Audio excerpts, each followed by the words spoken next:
नमस्कार, मैं हूं आलोक मेहता। HSI में आपका स्वागत है। हमारा अनुरोध है कि आप HSI देखें, लाइक करें, सब्सक्राइब करें, मित्रों को, ग्रुप्स को फॉरवर्ड करें और उनसे भी आग्रह करें कि वे भी सब्सक्राइब करें ताकि अधिकाधिक दर्शकों तक नियमित रूप से हमारी बात पहुंचे और फिर उनकी राय, आपकी राय भी कमेंट्स के रूप में हमको मिलती रहे। भारतीय जनता पार्टी ने मध्य प्रदेश में एक नया झटका दिया है और उसको लेकर झटके से ऐसा लगता है कि जैसे बड़ा भारी राष्ट्रीय स्तर पर बहस हो गई। एकदम नई पीढ़ी आ रही है, सबको पुराने लोगों को काट दिया जाएगा। मध्य प्रदेश में भी चर्चा चली, दूसरे प्रदेशों में भी संकेत दे दिया गया। अब तो चूंकि नए अध्यक्ष भारतीय जनता पार्टी के नितिन नवीन आ गए, सब राज्यों में पुराने लोगों को किनारे बिठा दिया जाएगा, सब उनको मार्गदर्शी से रख दिया जाएगा। छोटा सा चुनाव है, दतिया का उपचुनाव। देवी पीताम्बरा का वहाँ मंदिर है, बहुत भव्य। मैं गया हूँ वहाँ वर्षों पहले। लेकिन ये सही है कि उनके आशीर्वाद से बड़े बड़े नेता भी जीत का दावा करते हैं। दतिया बड़ा महत्वपूर्ण क्षेत्र है, ग्वालियर से लगा हुआ है। ज्योतिरादित्य सिंधिया की प्रतिष्ठा भी होगी, मोहन यादव की प्रतिष्ठा भी होगी और सबसे बड़ी प्रतिष्ठा रही है नरोत्तम मिश्रा की, जो वहाँ से चुनाव जीते। पिछली बार हारे, लेकिन पहले तो चुनाव जीत चुके थे, गृहमंत्री थे मध्य प्रदेश के। लोग उस समय मध्य प्रदेश में मीडिया में या राजनीतिक सर्कल में नरोत्तम मिश्रा को शिवराज सिंह चौहान का उत्तराधिकारी मानते थे कि साहब ये है मुख्यमंत्री बनेंगे। वो बड़े थोड़े बोलने में भी गृहमंत्री बने थे और बीजेपी के हों तो फिर तो ज्यादा तेज तरार होंगे ही। फिर ब्राह्मण नेता होने का भी दावा उनका था कि भाई सारे सब जगह पिछड़ा समाज आगे बढ़ रहा है तो नहीं, ब्राह्मणों के नेता के रूप में वो तो प्रदेश नहीं, वो तो उत्तर प्रदेश बिहार को सबको राजस्थान को प्रभावित कर सकते हैं, इस तरह से उनकी थी। लेकिन पिछला जो चुनाव था उसमें और जो स्थिति हुई, राजेंद्र भारती के साथ चुनाव हार गए। लेकिन राजेंद्र भारती अदालत में एक मामले में जाकर के उनका चुनाव रद्द हो गया।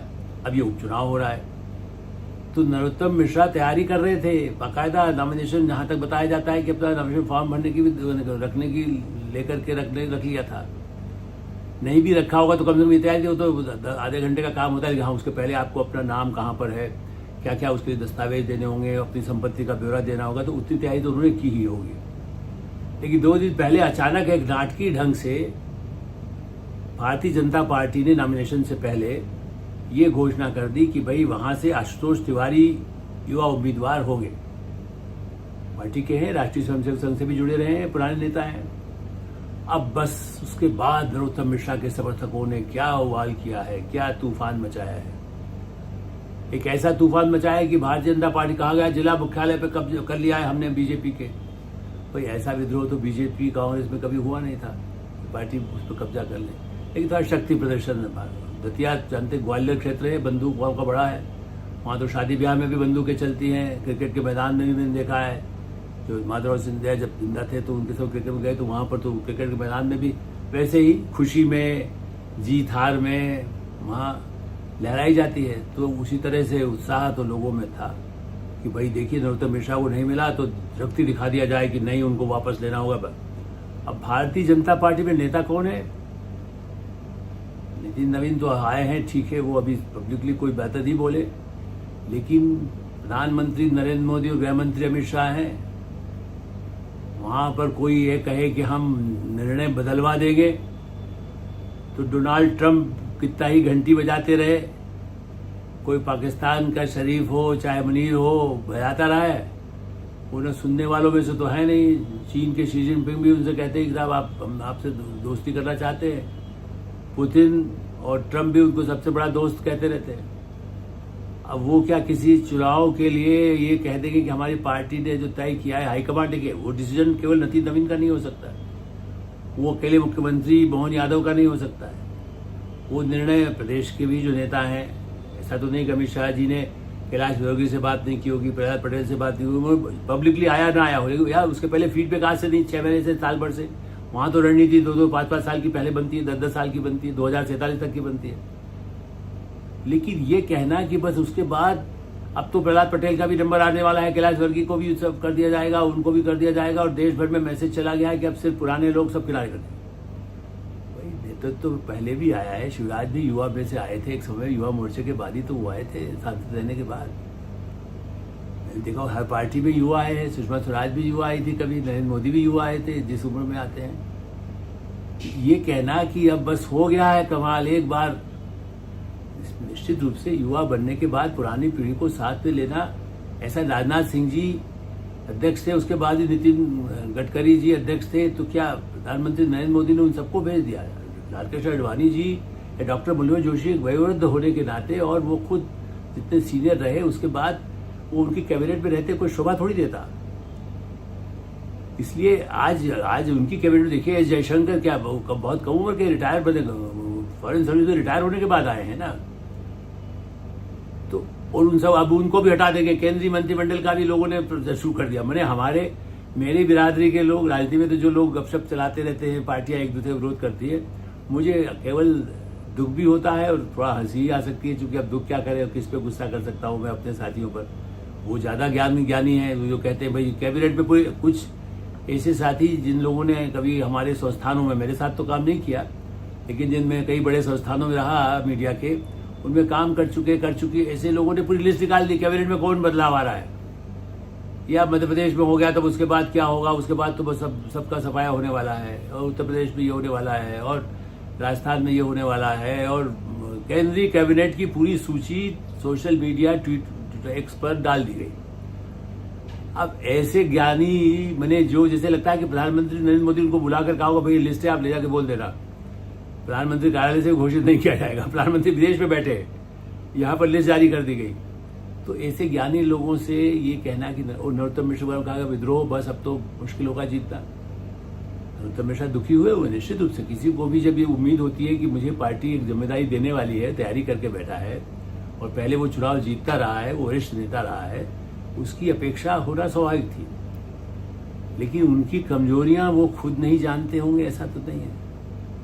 मैंने क्या खाया है ये मैं ही जानता हूँ, मैंने क्या पिया है मैं ही जानता हूँ, मेरी पहले पेट का क्या मेरी तकलीफ थी मैं जानता हूँ, मेरे गले में पहले हुआ था उसका मैं क्या ध्यान रखूँ, मेरे पैरों में यदि कोई तकलीफ उसमें हुई थी तो बरसात में मुझे कहाँ कष्ट होगा, या सर्दी के अंदर मुझे क्या कष्ट होगा। कोई पढ़ा लिखा इंसान युवा होगा ना, खिलाड़ी होता है, वो भी जानता है कि ये मेरी कमजोरी है, मुझे किस समय पानी की जरूरत होगी।